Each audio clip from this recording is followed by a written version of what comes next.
Olá, boa noite, amigos. Eu sei que é um pouco tarde, são agora 15 para meia-noite. Hoje ainda, dia 17 de março. Mas é que eu preciso passar essa informação para vocês, que me chegou um documento muito importante aqui de um contato que eu tenho aqui no judiciário. E eu preciso passar para vocês isso aqui. Eu vou colocar no canal, tá? É um documento que ele veio antes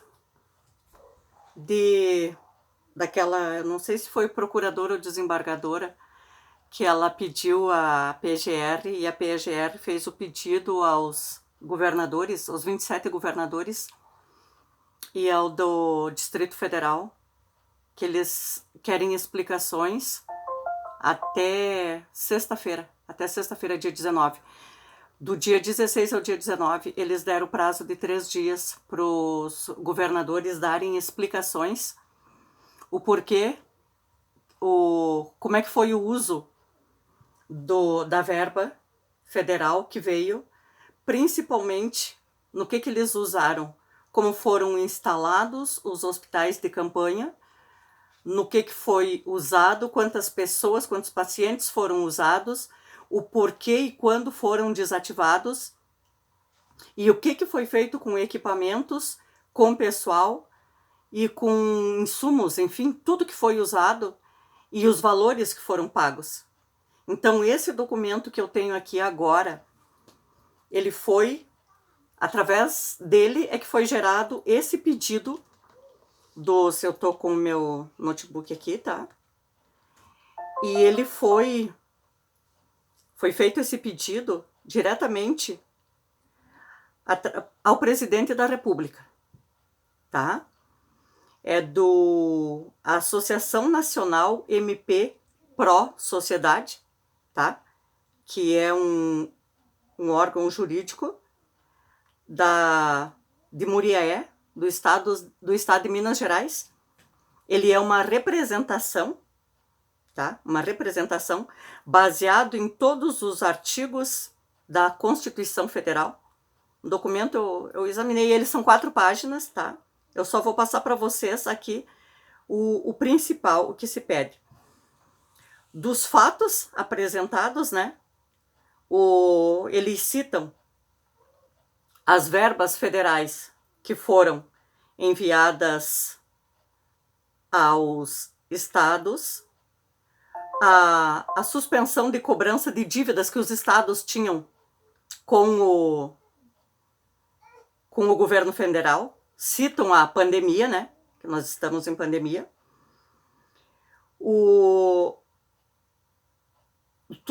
Toda a verba que veio, tá? E o principal que é citado aqui, eles citam, por exemplo, o estado de São Paulo recebeu cerca de 8 bilhões em auxílio do governo federal, mas as despesas com a saúde cresceram apenas 2 bilhões. Em outras unidades da federação, é fato, também se observou a mesma situação, valendo lembrar o caso do estado do Rio Grande do Sul, onde o governo local também recebeu um montante considerável de dinheiro público para cuidar da pandemia, mas que na atualidade uma parcela da população está morrendo por falta de leitos e cuidados médicos, e a outra está dentro de casa sem sequer poder comprar aquilo que reputa necessário para a sua vida. Então aqui, ó, nessa representação são citados hoje, através da PGR, está sendo pedido explicação para todos os estados do Brasil. Mas aqui os 2 citados são o estado do Rio Grande do Sul e o estado de São Paulo. Por quê? Porque nós estamos nessa situação crítica. Inclusive, algo citado aqui, ó, muito bom.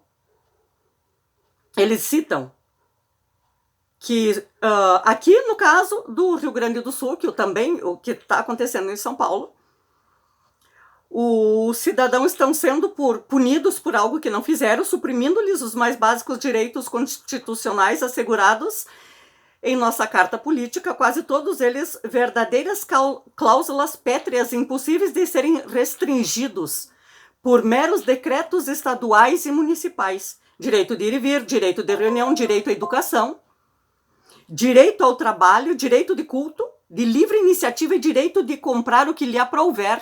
Porque aqui no Rio Grande do Sul, o Eduardo Leite, ele está dizendo o que nós podemos e o que nós não podemos comprar. Então, é o comunismo totalmente instituído. Aqui no Rio Grande do Sul, assim como lá em São Paulo, aliás, que o Eduardo Doria, o Agripino Doria não consegue mais nem sair de dentro de casa, tá? Sitiaram a casa dele, mandou o pessoal ficar em casa, né? Pode ficar em casa, mas vão ficar na frente da casa dele. Tá? Então, assim, ó, isso aqui é o principal. O pedido, a necessidade de atuação da Controladoria Geral da União, que é a CGU, né, responsável pelo controle interno do Poder Executivo Federal no Tribunal de Contas, do TCU. Então, assim, ó, fala-se na Polícia Federal, os artigos, tá? Muito bem feito essa representação, sem prejuízo do acima afirmado, a mesma situação fática já descrita na exposição supra, é evidente que o país atravessa uma situação de comoção grave de repercussão nacional, abalando assim a ordem pública e a paz social, estas atingidas por uma calamidade de grande proporção da natureza, que é o coronavírus. Tem mais artigos, onde pede-se, o principal agora para vocês verem, parece clara, portanto, a possibilidade de decretação de estado de defesa, o que diz no artigo 136, com vistas a restabelecer a normalidade, em especial em alguns locais restritos e determinados, tal como permite a Constituição Federal. Então, aqui eles pedem a decretação do estado de defesa. E aqui consta, o que nós todos já sabemos, como funciona o estado de defesa, que o presidente tem total direito de implantar, se ele quiser. O decreto aqui diz todas as regras e critérios que ele pode ser instituído, mas, por fim, a própria Procuradoria-Geral da República, através do Gabinete Integrado de Acompanhamento da Epidemia Covid-19, o GIAC, instaurou por meio da portaria da PGR-MPU número 59, de 16/3/2020, procedimento extrajudicial a fim de promover o trabalho conjunto e preventivo do Ministério Público Brasileiro no esforço nacional de contenção da pandemia, conforme ofício circular anexo.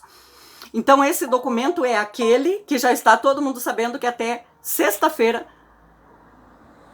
os governadores terão que prestar conta de onde que foi usada essa verba. Por quê? Porque a Polícia Federal, ela estava com o Covidão, onde já tinham 6 governadores sendo investigados, mas eles preferiram fazer a farra, eles preferiram usar esse dinheiro da forma que bem entenderam.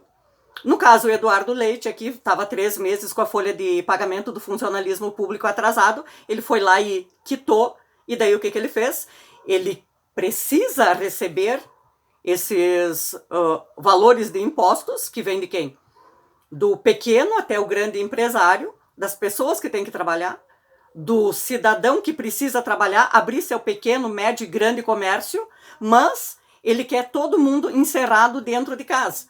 E a população se revoltou. Então, esse documento chegou neste momento que pede-se e dá direitos e poderes legais ao presidente a instalar o estado de defesa no Brasil, principalmente onde está o caos total, que, diga-se de passagem, é no Rio Grande do Sul e em São Paulo, onde os 2 governadores estão simplesmente pensando em 2022, na possibilidade do lançamento de suas candidaturas aí à presidência da República, que esse piá pançudo aqui do Rio Grande do Sul, pensando em ser presidente da República, fazendo o que ele está fazendo.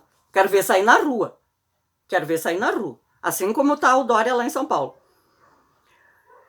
Então, aqui com esse documento, através Eles pedem a instauração e investigação criminal pelo Departamento de Polícia Federal, em Brasília, um procedimento de controle externo pelo TCU, tá? Um documento muito bem feito, e pede-se o quê? Que haja um intercâmbio de informações obtidas pela Procuradoria-Geral da República, através do Gabinete Integrado de Acompanhamento da Epidemia Covid-19, o GIAC. Tá? Então, aqui existem Brasília, Distrito Federal, 16 de março de 2021. E exatamente ontem, 16 de março, eu tive uma audiência por videoconferência com o promotor da cidade de Novo Hamburgo, tá? Pedindo uma investigação sobre os gastos, inclusive que nessa videoconferência eu citei a pedido da população da cidade de Novo Hamburgo, aqui do Vale dos Sinos, sobre um hospital de campanha que diz que, não sei se foi instalado ou não foi instalado na cidade de Novo Hamburgo, mas o que nós temos aqui através desse documento, onde é citado aqui, hoje, com o dinheiro que foi disponibilizado para todos os estados da federação, por isso pede-se a explicação, poderiam existir, no mínimo, a mais 250 mil leitos nos estados do Brasil, e não estaria em pandemia, não estaria nesse colapso que está hoje. Então, assim, ó, pessoal, dinheiro veio. Agora chegou o momento da explicação. Alguém terá que ser responsabilizado. Eu sempre falo para as pessoas, nós temos que ir para a rua, nós temos que pressionar. Ministério Público, ele é de alta confiança. Eu confio no Ministério Público Federal. Ele é confiável, tanto que se vê aqui, assinado pelo Dr. Douglas Yamonski Bertelli Fickner. Tem todos os dados dele aqui. Esse documento me chegou agora à noite de um órgão do Judiciário. Eu estou com o documento aqui, são 4 páginas. Inclusive, eu tenho outro documento, o pedido da doutora, que eu não recordo o nome agora, eu tenho aqui, são 12 páginas. Então, vamos aguardar que até dia 19 eles terão que prestar conta de onde que foi esse dinheiro. Chega de ficarem acusando o presidente, chamando o presidente de genocida. Genocida é quem coloca as pessoas trancadas dentro de casa, num estado de toque de recolher, que só pode ser feito em situação de guerra pelo presidente da República e com amparo legal do Congresso Nacional.